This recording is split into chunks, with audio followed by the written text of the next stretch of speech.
Hi, I'm Chuck Firlotte, and welcome to Heart, a podcast series on leadership brought to you from the Welsh College of Business and Technology at beautiful Sacred Heart University. Chuck Firlotte is a successful business executive, a guy who's worked very hard to get to where he is, emphasizes learning, taking care of people, and always meeting his responsibilities. He's actually a great role model for someone who wants to grow in their career. Has always wanted to do more, grow more, and make a greater contribution. And he's never ending.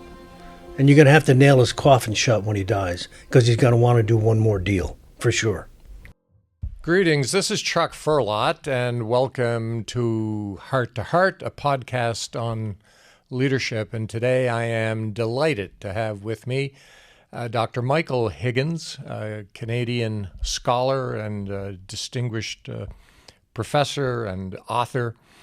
Most recently authored the book on Francis, the Jesuit Disruptor, a personal portrait of Pope Francis. Dr. Michael Higgins, welcome to Heart. Wonderful to see you again, Chuck. It's wonderful to see you. A little bit of old home week for you, because you're doing this from Fredericton, New Brunswick, but you taught at Sacred Heart. You were a distinguished professor here for a couple of years. Oh, for 10 years, actually. I was vice president for mission and Catholic identity for many years, and then I became distinguished professor of Catholic thought. And one of the reasons was President Patillo, the president of the university, wanted me to concentrate on my research and writing and mentoring younger faculty coming to the university in terms of its mission and in terms of the broader intellectual tradition of the Catholic Church. And that was not only a challenge, it was a very enriching time. And I stayed there at Sacred Heart for 10 years, and then retired actually during the time of the COVID crisis in 2020, and then went on to run a couple of colleges at the University of British Columbia, and then came back to Ontario, and now I have a position at St. Michael's College in the University of Toronto. So I don't seem to be able to find the out ramp so that I could retire. I just keep ending up elsewhere, but it's invigorating. Well, you've ended up in a great place. St. Michael's College is renowned, and of course, the University of Toronto. Yes. University of Toronto is one of the world's great institutions. Yes, one of the world's top 10. Absolutely. And so it's a pleasure. But the 10 years at Sacred Heart were special. Today we're talking about leadership, and your book is timely. Of course, a discussion on Francis, and hopefully we'll have some time to get your thoughts on Pope Leo as well. Yes. The new guy. And the new CEO. The new CEO of Catholicism. Michael, a little bit about your story for the audience. You've become a Vatican scholar, a very well-known and established Vatican scholar, Vatican expert. How did that all begin? Well, that's a good question. My training in doctoral studies was to be a Victorianist. So I was supposed to be an expert on 19th century English literature. And somewhere during the course of all of that, I ended up actually going into the area of interface between the religious sensibility and the aesthetic sensibility by concentrating on the work of Thomas Merton, the great monk and poet who died in 1968. During that period, my interest in the Vatican mushroomed, partly because one of my thesis directors was a brokerage Sewell, who was a British Carmelite of the Ancient Observance, who wrote a very powerful book called the Vatican Oracle. At the same time, I began to work for the Canadian Broadcasting Corporation as a documentarian, doing research and narrating radio programs. And my executive producer, who's Jewish, was very interested in Catholicism, most particularly in the way the Vatican operates. And so I started getting assignments to work on the Vatican. The next thing I know, when I moved to St. Jerome's University and the University of Waterloo, Ontario, at the University of Waterloo, and there's kind of the Silicon Valley University here in Canada. I ended up being sent by the university to cover various synods in Rome from 1985 on. And so I became, not by design, more just simply by accident, I became an authority on the Vatican. And then during all of this, and it was probably the major moment, really, when I think about it, Chuck, was Sir Peter Ustinov. Now, you're old enough to remember who that was, and not everybody does, but Sir Peter Ustinov was a famous British actor, actually originally born in Russia. He was a count. He was an extraordinary talent. Actor, director, memoirist, novelist, raconteur, everything. Anyway, he did a series called Sir Peter Ustinov's Inside the Vatican. And the producer of the series, John McGreevy, contracted me to serve as the consultant for the series. And I eventually became the chief consultant of the series because there were 4 consultants, me among them, and the other 3 died. So during the course of the series, my wife was always worried about this. Yeah, my God, the consultants are all dying. It was like something on a Dan Brown. So it's one way to elevate your career. Absolutely. It was sterling. And so next thing I knew, because I had worked as a consultant, then as chief and only consultant for the series, that really put me on the track where the media continued to come to me for informed commentary and response. And so now I became kind of the Vatican Affairs analyst for the Globe and Mail, which is Canada's equivalent of the New York Times in some ways. And Canada's premier, yes. That's right. And so now, after all these years, I've settled into this position as an expert on the Vatican. But that was not how it all started. You were a seminarian at one time, did you not? Yes, I was. Pursue the priestly ministry at one point. Yes, I was. And during my training in the seminary, I was quite interested in papal politics. But I certainly never thought of it as a career option. And when I left studying for the priesthood and eventually married and went to graduate school and took on a professional life and had all kinds of children, you'd think what interest in the Vatican would recede. It didn't. It was augmented. Increasingly, I became more and more engaged in Vatican issues, spending sometimes quite considerable periods of time, Chuck, in Rome. I mean, I've been to Rome, I don't know, 20, 25 times over the years, and sometimes for extended periods of time. And so you get to know how the place operates. You get to understand something about its mystique, about its governance structure, and about the personalities who hold office there, including, of course, the Pope himself. So it's been a wonderful but surprising unfolding. We often think of leadership and we automatically go to corporate or we go to military, but the church has its leadership as well, and it's important and it has implications. So how did you first get interested in Francis, and why Francis of all the popes? That's an especially astute question because we had a very long period of time with Pope John Paul II, 26, 27 years as Pope, of course. And during that period of time, I would write and provide commentary on John Paul II. And similarly with the successor, Benedict, whom, by the way, I interviewed in the Holy Office in Rome when he was the Cardinal Prefect of the now called the Dicastery for the Faith. You know, the traditional Grand Inquisitor, actually, and got to know some of the players quite closely. I wouldn't say intimately, none of them became personal friends, but I got to know them because, and here's the key to this, I had been commissioned by Macmillan Publishing Company to work with my colleague, Douglas Letson, to write the official biography of Emmett Cardinal Carter of Toronto. Now, Cardinal Carter was alive at the time, and he was very generous in providing us with access to all kinds of resources, archival and personal. As a consequence, we went to Rome, and we interviewed all the major players during the period of his rise in office. And so, as a consequence, you get to know whom to go to and how to cultivate it, and more importantly, how to understand the discourse.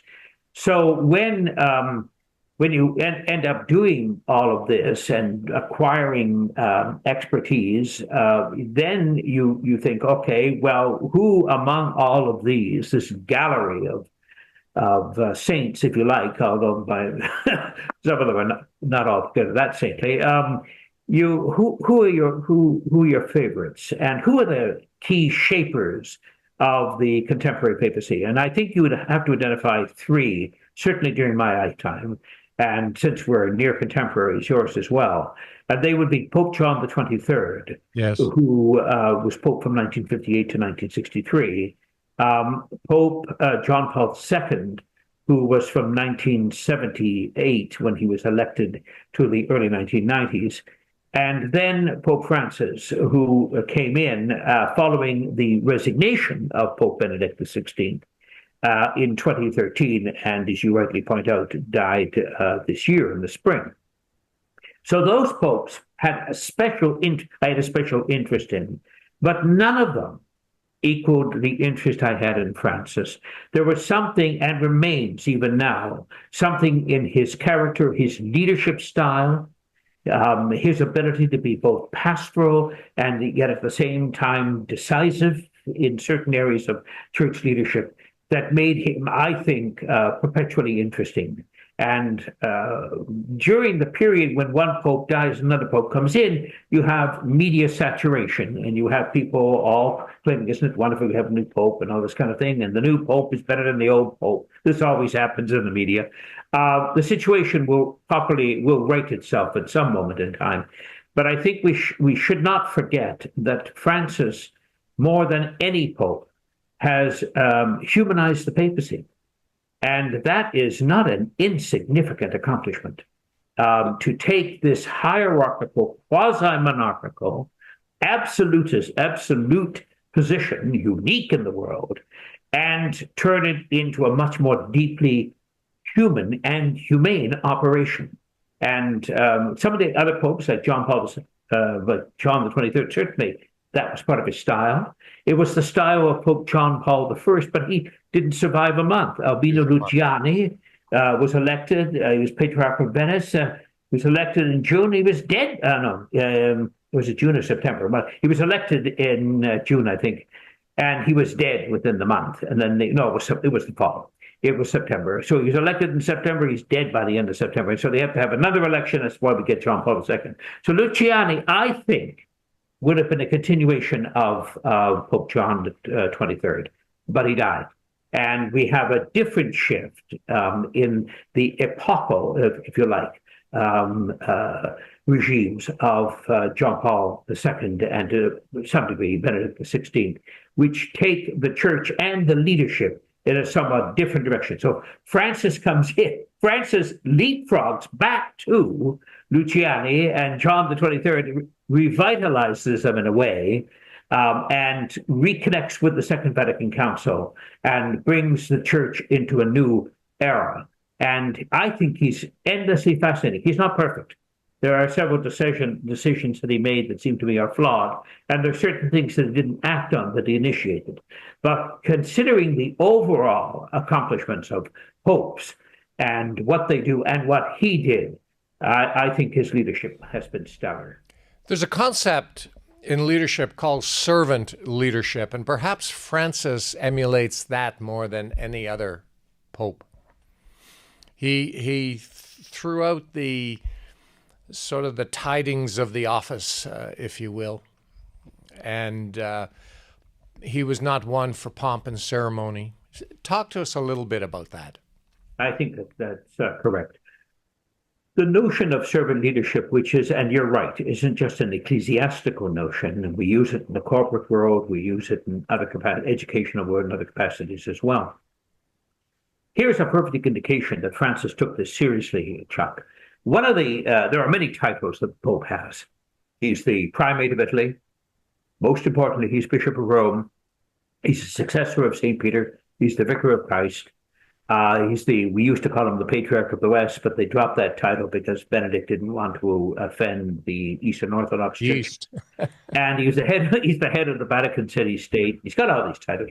You know, in many ways, the most important title, if you like, in terms of defining the style of leadership, is the title of Servus Servorum Dei, which means the servant of the servants of God.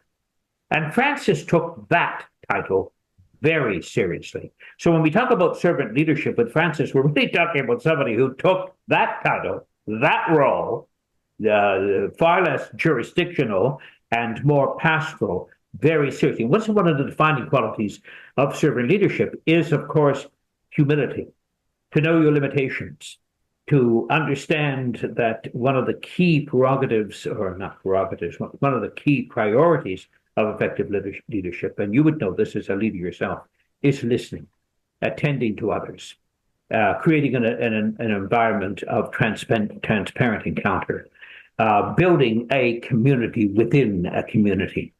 If you don't do this, if it becomes an ego trip, if all power moves upwards and you don't have a proper engagement at every level, you have a displacement of power. And in the end, you have ineffective leadership. So Francis struggled, and he struggled because there were aspects of his personality, as there certainly are in mine and many other people, where in positions of power, you want to exercise it decisively. And sometimes you want to move quickly, and sometimes extensive consultation gets in the way, or the institutions can move into self-paralysis mode, and you think, oh my God, how are we going to move here? But it is important to recognize you can't bypass these processes because you have to engage people, but you have to be focused on what you want to accomplish. Francis was focused on what he wanted to accomplish. And what he wanted to accomplish was to move the Roman Catholic Church into a new era, into a new time, in which its relevance isn't diminished by the heavy weight of its historical baggage, that the church is shorn of various of the aspects of its life that gets in the way of credible gospel witness. Now, how do you make that case if you're a potentate? You're a monarch, right? And you live in a city-state, and you're surrounded by sycophants and careerists and power-hungry individuals, and you're increasingly isolated at the top. All these things, and again, it's not unique to the Vatican, but in the Vatican, it's so cemented in centuries of history. It's even more difficult to move. So Francis comes along, and he, right from the outset, he begins to change it. He lives not in the apostolic palace. He lives in an apartment building with other priests and visitors.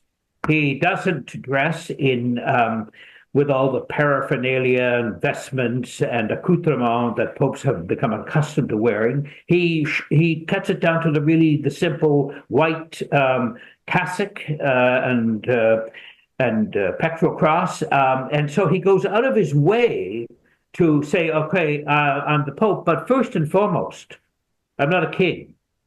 I'm not an emperor. I'm the successor of a fisherman. I mean, this is the great irony, right? I mean, we're all talking about this, and we love the panoply, and we love the pageantry, and we love all the color, and it makes great film, okay, great commentary and whatnot. But it has, when you look at it, you say, well, now, how did we get here? Because Jesus chose Peter to lead the church, and over the centuries, we've had incrustation after incrustation of historical and political and cultural pressures. And now we have an institution that is quasi-monarchical, highly hierarchical, and very difficult to see the fishermen. Here's a wonderful story I like to tell. It was during the 1985 Extraordinary Synod in Rome with Pope John Paul II. And at the end of the synods, it was an extraordinary synod, so it meant 2 weeks rather than 4 weeks. At the end of the synod, the Pope would invite all kinds of people to come to Pope Paul VI's hall, which holds thousands of people, actually, and there would be a big concert. And they were doing Beethoven's Missa Solemnis. And so you have excellent soloists and instrumentalists and outstanding orchestra, one of the key European conductors. You have all of this. It's a great moment. But if you look at the hall, and I look at it with my colleague, we say, okay, sitting at the front are what are called the dicasterial cardinals and the patriarchs, and then the diasporal cardinals, the cardinals who are running major metropolitan sees outside of Rome, and then you have the archbishops and the bishops, and you keep going back, heads of religious orders, and then at the very end, of the hall, you have the lay people, right? So we're at the back, even though we constitute, I don't know, 97, 98% of the church. There we are at the back. And also near the front are the Italian aristocracy, sometimes called the black aristocracy. And they're there as well. So you have aristocrats, and you have the senior civil servants, if you like, of the Catholic Church, the cardinals and the other plenipotentiaries and supernumeraries and everything else that work in the Vatican structure. So this is all going on. Well, the Pope arrives. Okay, everybody stands up there applauding and whatnot. And I turned beside my friend who was sitting there, and I said, well, I guess we better stand up because the fisherman just arrived. And he turned to me and he said, well, who would let a fisherman in? And I thought, oh my God, that's right. That if a fisherman coming off the coast of the Adriatic or something had even attempted to get into this Vatican Hall, he would have been removed instantly by the Carabinieri or by the Swiss Guard or whatever.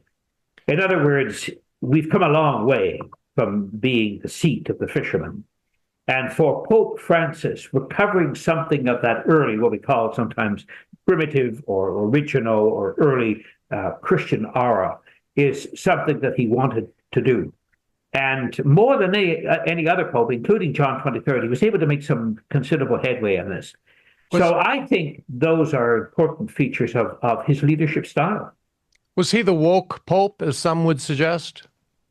To some degree, but only to some degree. He was very much a product of his own Latin American culture. Yeah. And so many of the features of machismo and some of the other aspects of Argentinian or Southern Latin American culture, some of it subtle, some of it not so subtle, would have been determining factors in how he saw, for instance, women, how he saw particular positions and responsibilities that were more traditional, anthropologically traditional, culturally traditional.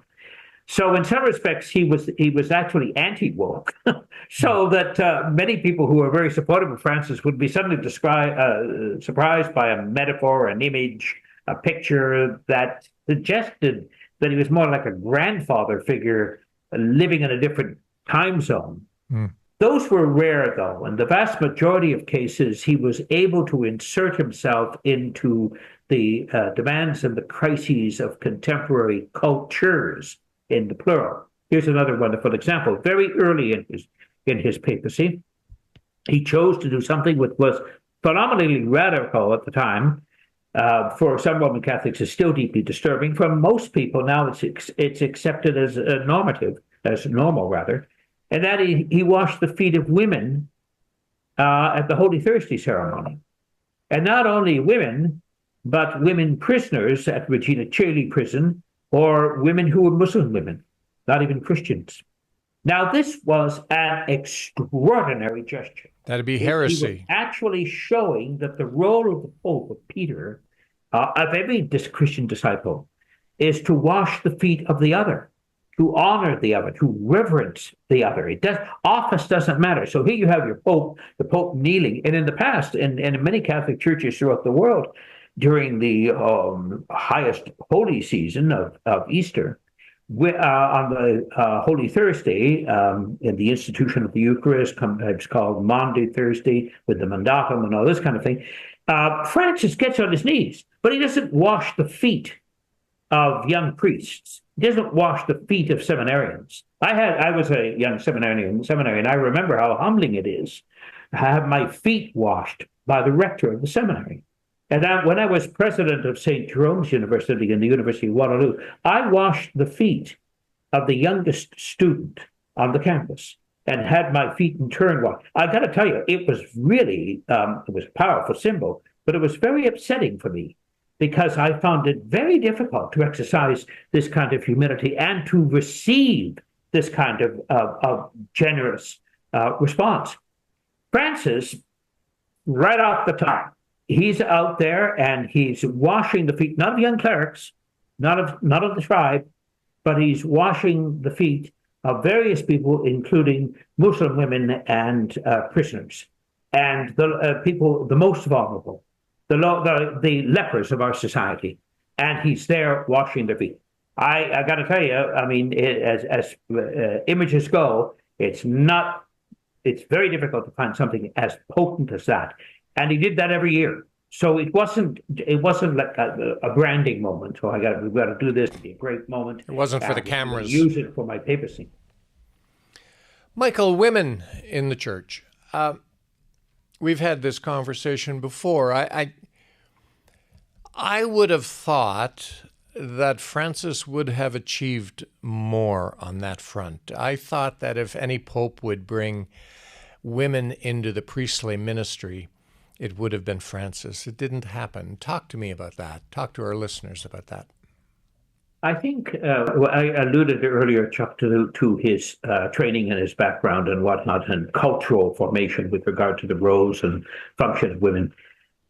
And I think, a highly sentimental, romanticized notion of women, as some clerics and bishops do, because they don't know women in the real world. They know idealized women, or they know their mother, or they attach their affective side to the role and function of the Blessed Virgin Mary.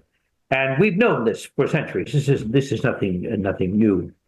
With Francis also felt very strongly, and I think this was a real conviction, that he didn't want to clericalize women.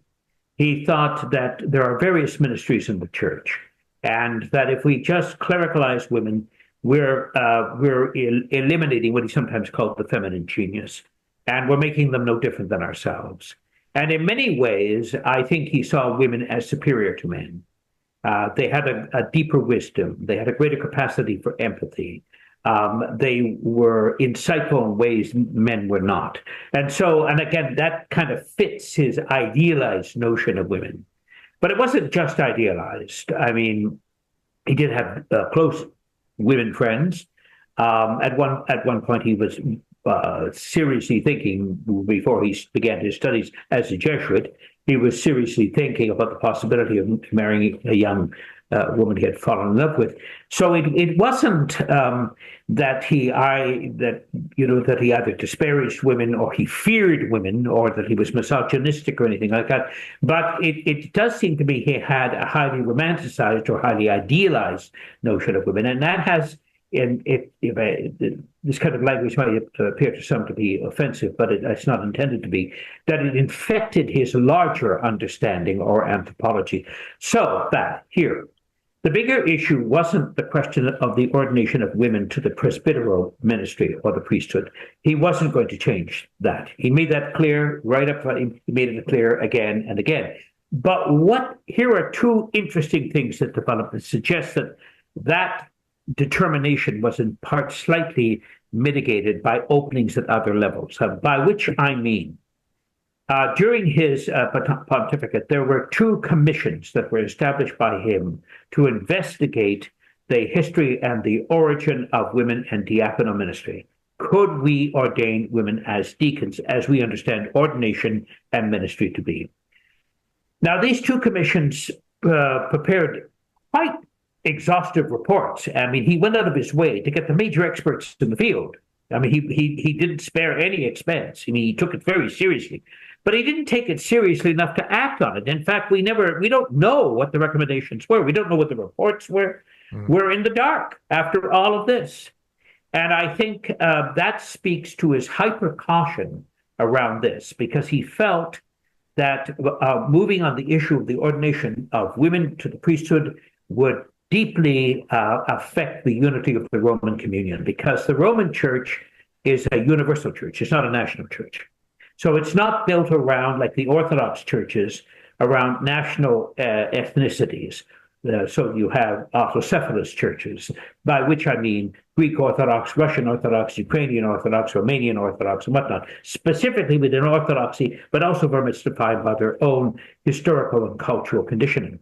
Nor is it a commonwealth like the Anglican Church in the United States, the Episcopal Church, in which you have a collectivity of all these churches brought together under the nominal or titular leadership of the Archbishop of Canterbury. It's not like any of these churches. The Roman Church is a universal church, so it can't make partial decisions that are uniquely formed or focused on a particular jurisdiction that is universal. It's from the universal to the particular, not from the particular to the universal.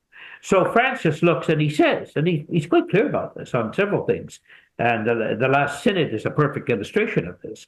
You know, issues around LGBTQT matters are very important to the Universal Church, but they take on a deeply political and strong partisan dimension in the churches of Europe and in North America and in parts of Australia and elsewhere. But in Africa, the issue is polygamy. The dominant challenge, moral, social, and cultural, is polygamy. That's not the case in other jurisdictions.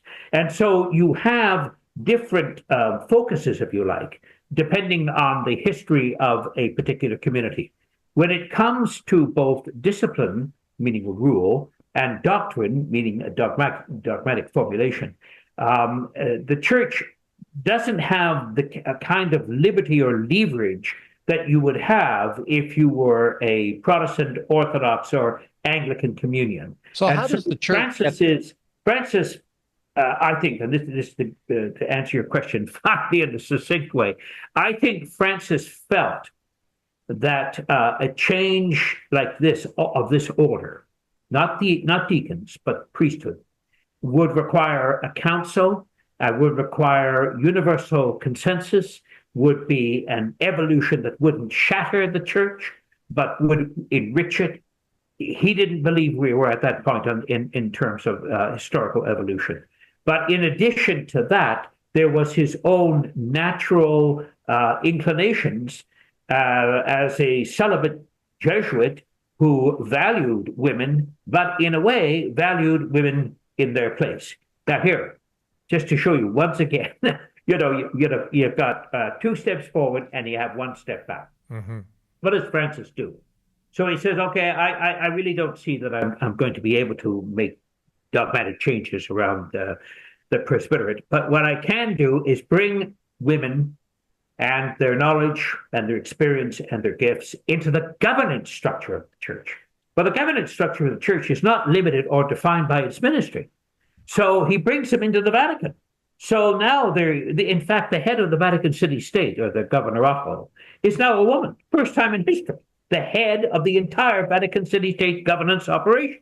He has women in senior cabinet positions of dicasteries, religious life, doctrine of the faith, all these kinds of things. Women are there.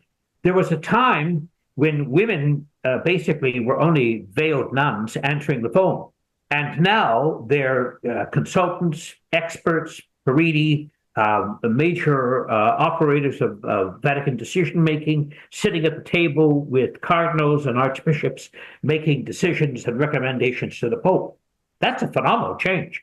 And the change in the Roman Catholic Church, as you know, is slow and gradual. Under Francis's pontificate, the church moved faster than at any other time in recent papal history, and right. I think we shouldn't forget that. Well, it moves. Catholic Church has always moved at glacial speed, correct? Absolutely. I did not know until you told me that a cardinal need not be a Catholic priest.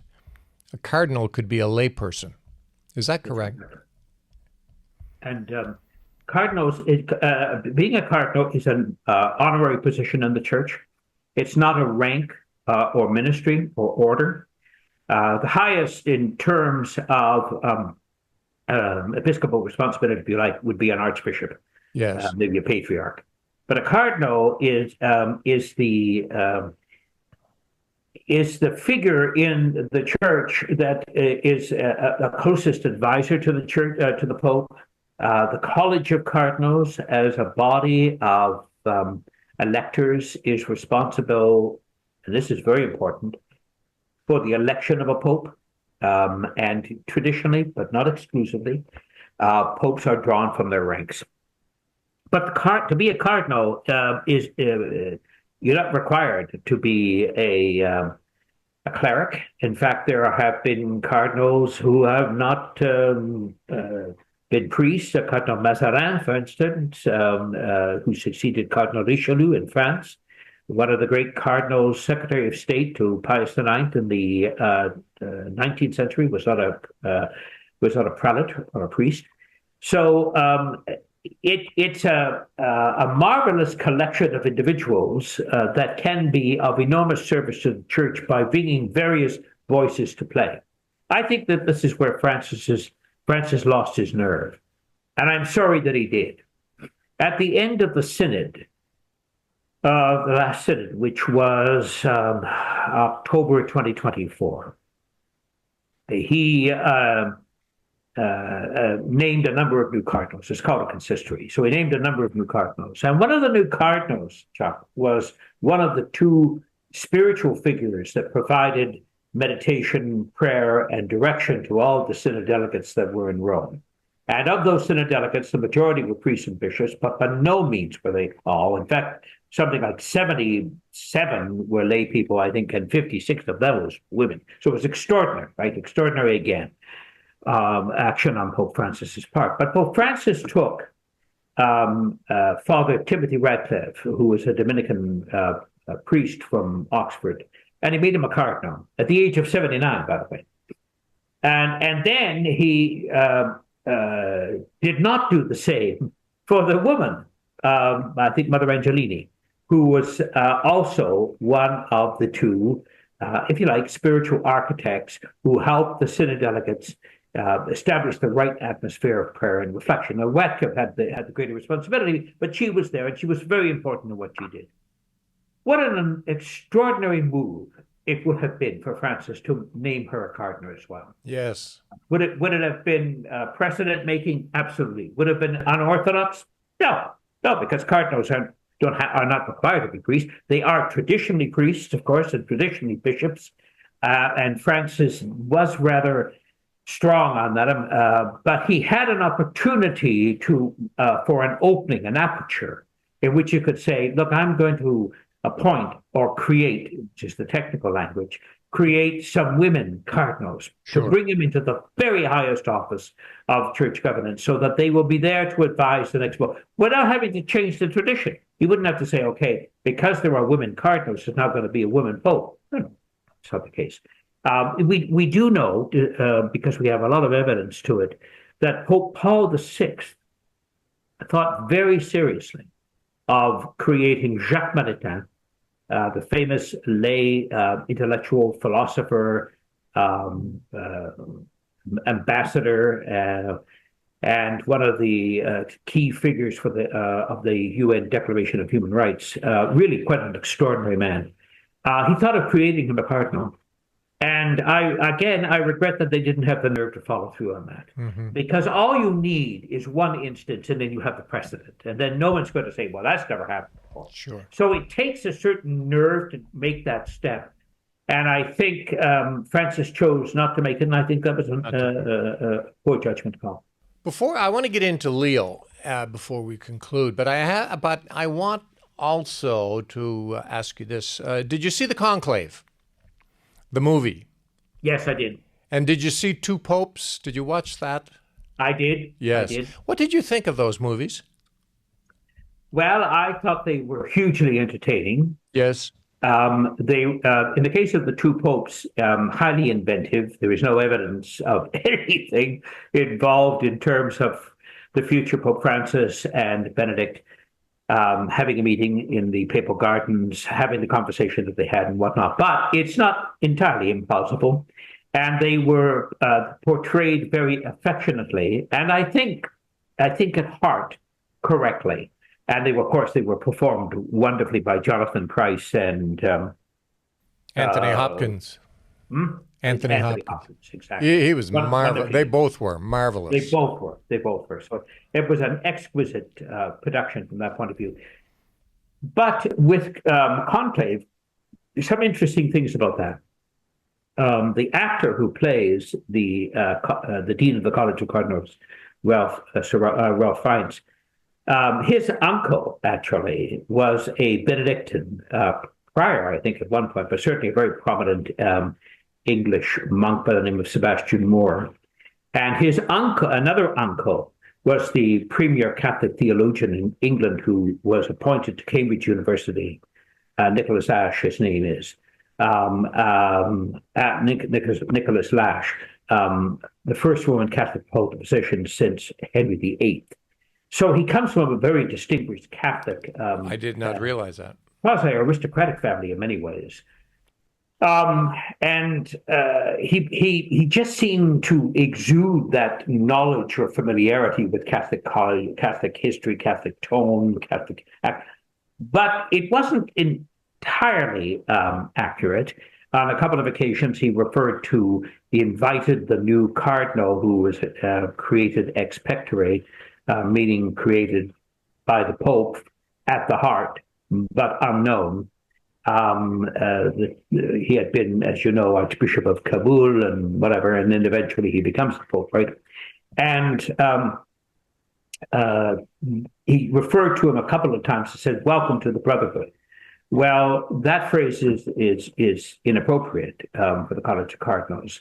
They're not brothers. They're a college of cardinals. The Brotherhood is a canonical distinction within the Catholic Church. So you have Franciscan brothers and Salesian brothers and whatnot. So there was a little, I mean, one could make the case he was using the word generally rather than specifically. But given that everything he was doing was fairly quite specific and accurate, it seemed to me a bit out of character.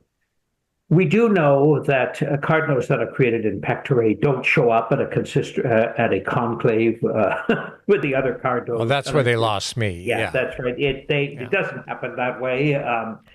Number one, we never heard of you, but come on in. Yeah, that's right. Doesn't work that way. So the most exclusive club in the world. Yeah, exactly. And although popes do often very subtly declare their interest in their candidate successor, there seems to be some indication that Francis really went out of his way to promote Robert Prevost, thereby positioning him nicely to emerge as Leo XIV. We do know that John the 23rd was very well disposed to Giovanni Battista Montini, who became Paul VI, as being his successor. But they can't choose their successor. It has to be very, very subtle indeed. So the conclave, the film, has gets lots of things right. It's not Dan Brown again, and there's great care taken to make sure it's right. But of course, it's also drama, and it's a thriller, and it takes certain liberties. And I mean, it's a unique touch. But the election of an intersex, hermaphroditic, highly problematic and very unlikely, but nonetheless, an entertaining film. And one of the things that I liked most about it was the music. The music wasn't your traditional sentimental quasi-Gregorian chant at the back. It had this wonderfully thumping, sometimes ominous, always deeply tense quality to it. And the reason for that is that the director of the film had previously done All Quiet on the Western Front, which is most effective anti-war film ever done, in my view. But he also uses the same cinematographer, and he uses the same composer. And so you see in his own film history a remarkable attraction to particular historical events, an ability to take some inventive leadership or initiative, but also not to act in an entirely conventional manner. And so I thought the film was good. Now, here's the interesting thing. Interest in that film drove interest in the election of the Pope himself. Yeah. So, and the film's done extraordinarily well in the market. But that was just timing. Robert Harris wrote the novel a couple of years ago. So let's move on to Leo before we conclude. Were you shocked by the election of Pope Leo? I was. I mean, you'll have various Vatican journalists, or Vaticanisti, as they were sometimes called, who would say, oh, no, they knew it was coming and they could see it and everything else. And very possibly who might again say that. But I certainly didn't see it coming. And I was really quite surprised. He didn't appear on my list anywhere, actually. I was looking to Cardinal Grech of Malta, or to Cardinal Zuppi of Bologna, and Cardinal Horlick of Luxembourg, Cardinal Tagla formerly of Manila. So I was very surprised, actually, of the election of a really, I think, largely unknown, a relatively obscure prelate. That doesn't appear to have been the case in Rome itself, though. He was a prominent member of the Vatican Curia. He enjoyed Francis's confidence. He mingled quite comfortably with his brother bishops.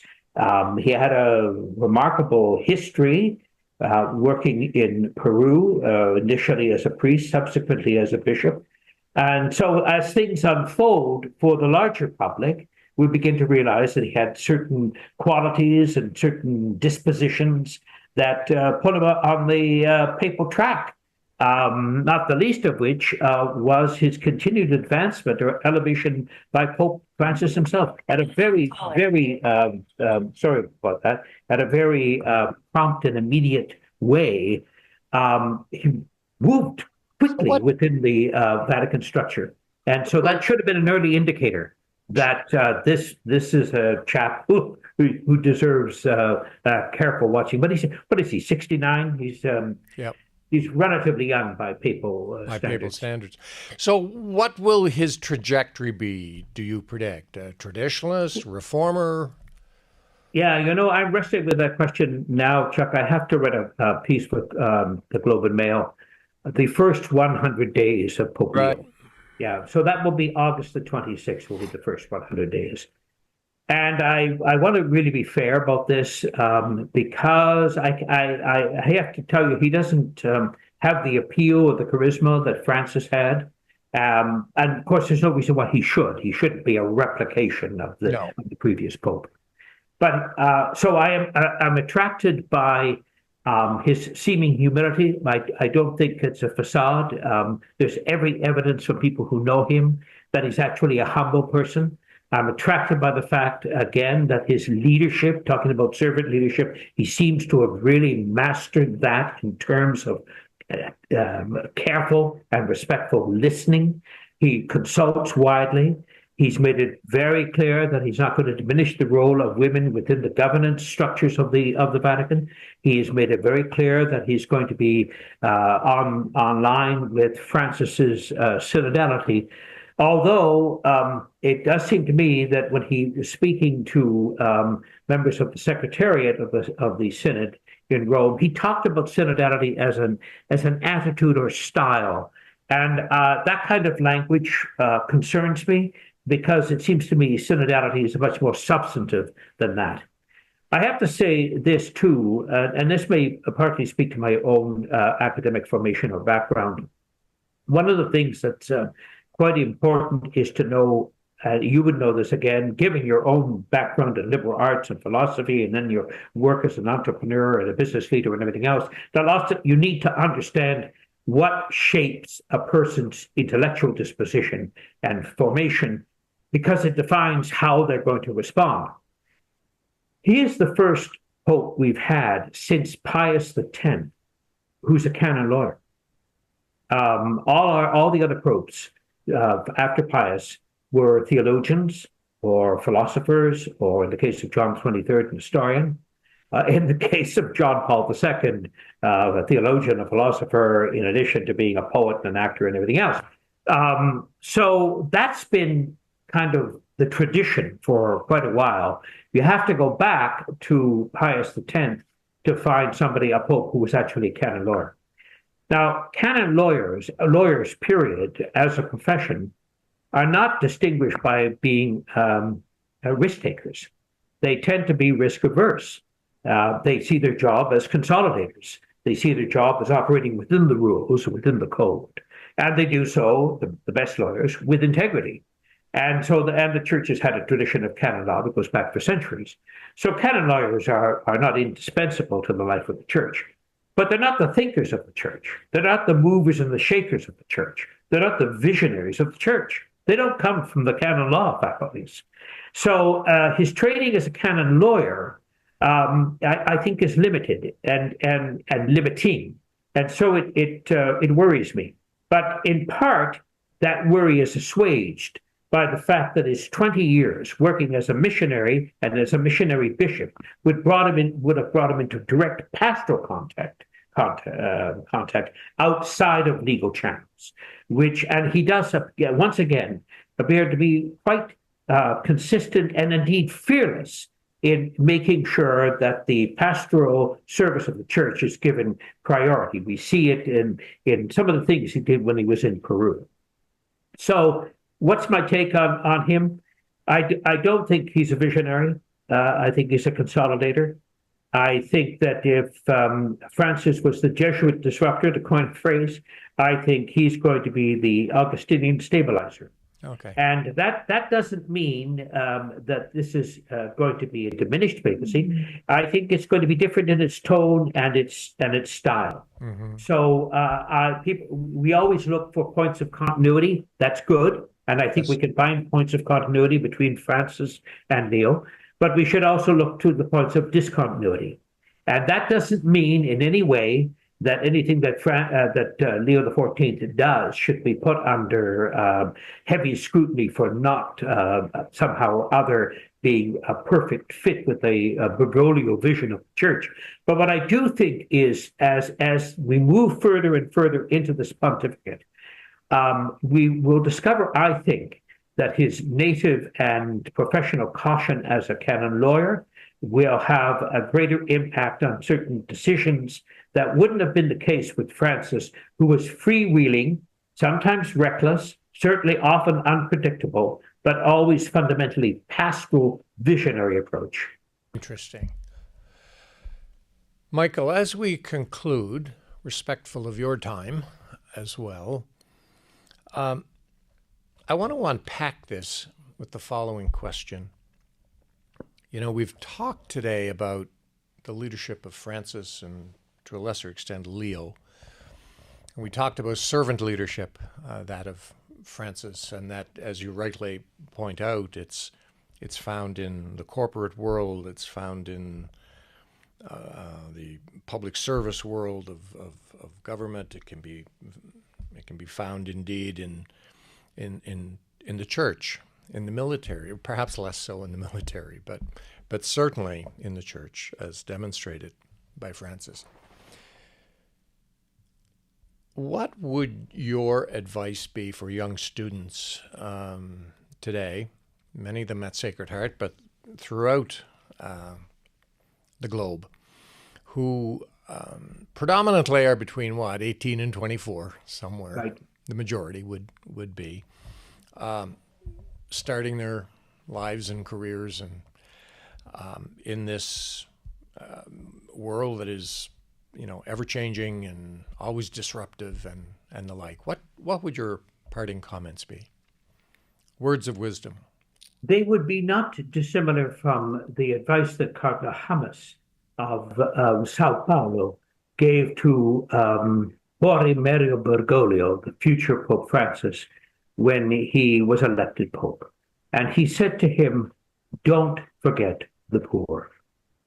In a world, the world we live in now, greatly defined by division and polarization, with mounting social and economic inequity, greater chasm or cleavage between the ultra-rich and the desperately poor, greater now than at any other time in recent history. People who are going to be going into leadership positions in the business, the corporate world, working with a capitalism with a human face, attempting to find in some way, building up an economic dynamic that is going to benefit everybody within their society, is a cardinal imperative. Or otherwise, we're going to end up on the cusp of a very serious global revolution. And it does seem to me that the words of Francis are critical that way. It's not to impair or in any way limit ambitions that people have to have a successful life, to deepen their own achievements by moving up and up and up. This is in itself not a bad thing. But in so many critical ways, it has to be connected with aspects of human solidarity. In the end, we're not individuals. In the end, we're part of a community. And that community has to be caring, it has to be nurturing, it has to be for not only itself, but indeed from that to the larger global community. Because the ultimate end of following the other route is complete atomization, by which I mean everybody is a single, autonomous, independent individual working toward their own success. That is contra the Christian vision. The Christian vision is that we enhance human freedom because we put it within the context of our reality as a people, as a community, as fellow humans. So for Francis, and he would often talk about this, he'd often talk about capitalism, by the way. And so business students shouldn't think that the Pope was either anti-business or in any way critical of the economic system. What he was critical were the deficiencies and the abuses of economic systems that reduced humanity to simply a series of commodities. What was important was to have an economics with a human face, a marketplace that was a determinant of human freedom, rather than what he called the technical jargon, technical economic paradigm. That's the jargon, which has us basically as not movers and shakers with a humanistic vision, but as operatives within a large machine that has its own independent life, by which I mean maximizing profit and the bottom line over against the greater priority of human need. So it's a matter of bringing things into the proper balance. It's not a matter of saying, well, this is evil or this is villainous. No. That just adds to the greater polarization. No, it's the bringing together into a greater, what he would call integral human ecology. So the environment, the poor, society at large, economic prosperity, business growth are all working within the same orbit, not in opposition. That's the advice I would give. And Francis modeled that in terms of servant leadership as the Bishop of Rome. It's great advice. Close parallel actually, they asked His Holiness the Dalai Lama what he would do for the untold stress and anxiety present in the world, and he said altruism.